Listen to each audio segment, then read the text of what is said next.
असल कई लोग ये सवाल करते हैं, बवासीर होने की क्या वजह है? इसमें कितनी है बवासीर की? इलाज क्या है?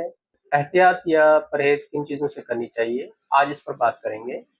और जो लोग बवासीर का इलाज कराते हैं, क्या वो इस मर्ज़ में मुब्तला हैं भी या नहीं? नाज़रीन, बवासीर की सबसे बड़ी वजह दायमी कब्ज़ है। ऐसे लोग जो वक़्त पर पखाना नहीं करते और गैर ज़रूरी तौर पर पखाना को रोके रखते हैं। ख़वातीन में दौरान हमल दबाव पड़ने से आमतौर पर बवासीर हो जाती है, जो हमल के बाद खुद ब खुद ठीक हो जाती है। दिल, जिगर और इमराज़ मैदा के मरीज़ों को बवासीर हो सकती है। ऐसे लोग जो ज़्यादातर खड़े होने का काम करते हैं या ज़्यादातर बैठकर काम करते हैं, उनको बवासीर होने के चांसेस ज़्यादा होते हैं।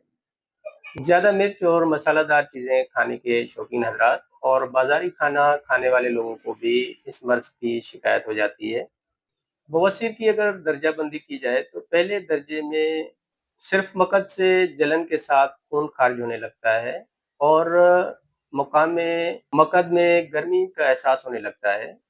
दूसरे दर्जे में खून के साथ-साथ मोके या मस्से बाहर निकल आते हैं। ये मस्से पखाना करने के लिए ज़ोर लगाने के बाद बाहर निकल आते हैं और पखाना कर लेने के बाद खुद ब खुद अंदर चले जाते हैं। तीसरे दर्जे में मस्से पखाना करने के बाद बाहर तो निकल आते हैं, मगर उस वक़्त तक अंदर नहीं जाते जब तक दबाकर उनको अंदर न किया जाए।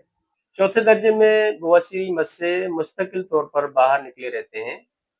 पखाना करने से पहले, पखाना करते वक़्त और पखाना कर लेने के बाद भी दर्द, जलन, ख़ारिश, बेचैनी, खून और लेसदार मादे का इख़राज होता रहता है।